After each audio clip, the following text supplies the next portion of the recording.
Hi there, Monday evening, Dr. Brian. What's the value add in your life? What do you do to bring value to others that makes them want to come and do business with you in some way? The X5, the rear suspension's given up the ghost. It's okay, I suppose, for 280 kilometres in 12, 13 years. So it's going to cost $1,000 with the good man Arvo. And he said, I'll swap your car and you can have my 1 Series. He said, you'll feel like you're 18 again. So I'm nearly looking forward to spending the $1,000 to borrow his car for a few days, which will be a bit of fun. It's a 1 Series BMW, I think it's a 125.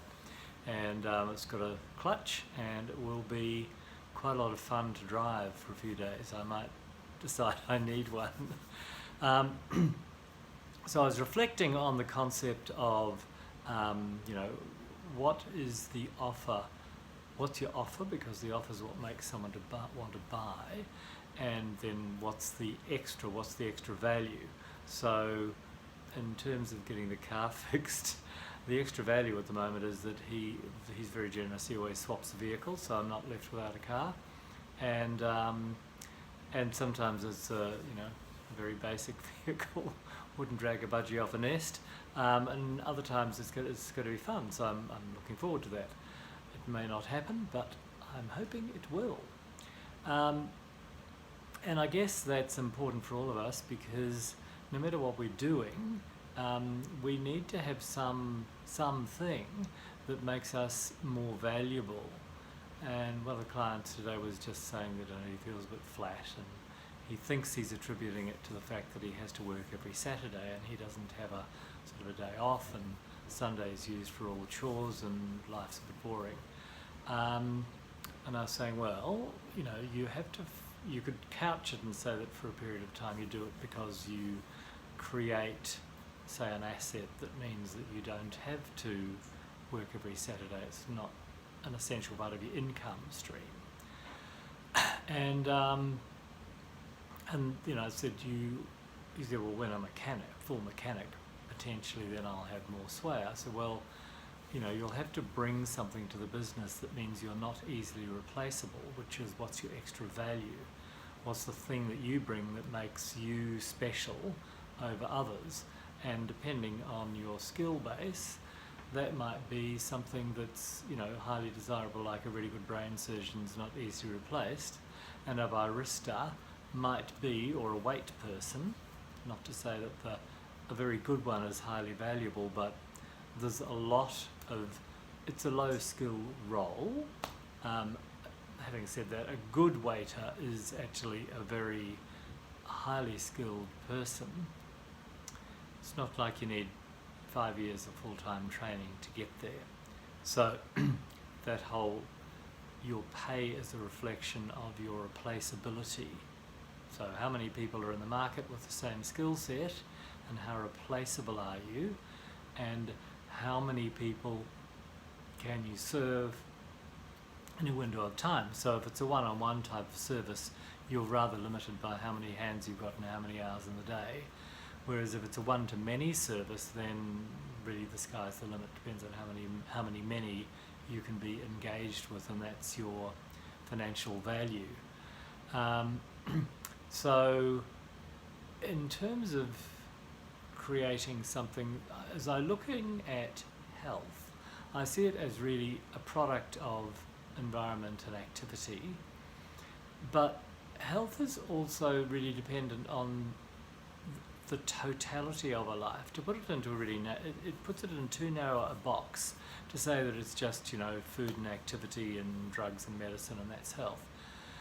Because your financial health is a super important part of your physical health, because if you are on a shoestring budget, quite often your health suffers because your food choices are limited. And classically, if you go to a low income area, the people are more overweight than if you go to a high income area. 2 factors, probably one is the ability to choose and the other is the ability to be in knowledge. And income is a factor in both of those.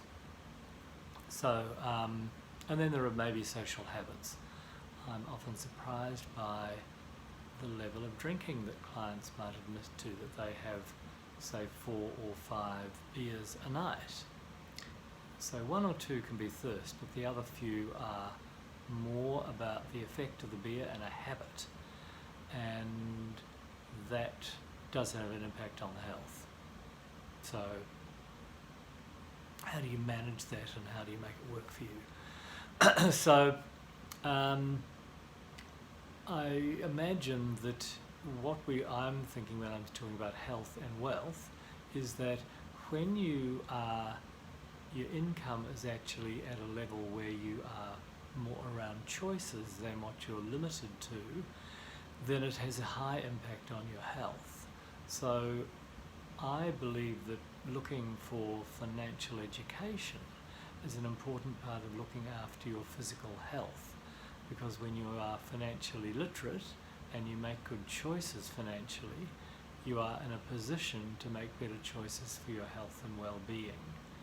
So it's an interesting concept, and because we always tend to see information in silos, so your financial health is not part of your physical health, yet people will often say they can't come and get a course of care because they can't afford it, which, according to Robert Kiyosaki, is the statement of a poor person, not a rich person. A rich person will look for a way to afford something they want, and a poorer person will actually just close their mind to the possibilities by making a statement like, I can't.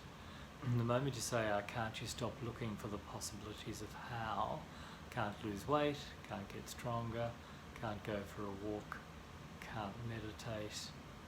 All those can't words close the doors of possibility, and we'd really like the doors of possibility to be wide open so that you are able to investigate all the opportunities and have all the experiences you desire.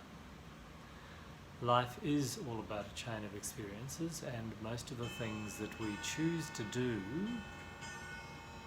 10:30 are because we want the experience of doing them. That enriches us in some way.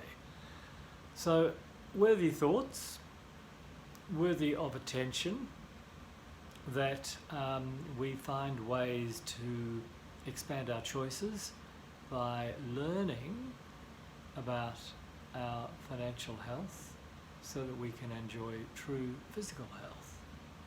There's my thought for the day. How about you investigate the broadest concept of health, which is all about optimal choices? With that in mind, I'll say goodbye.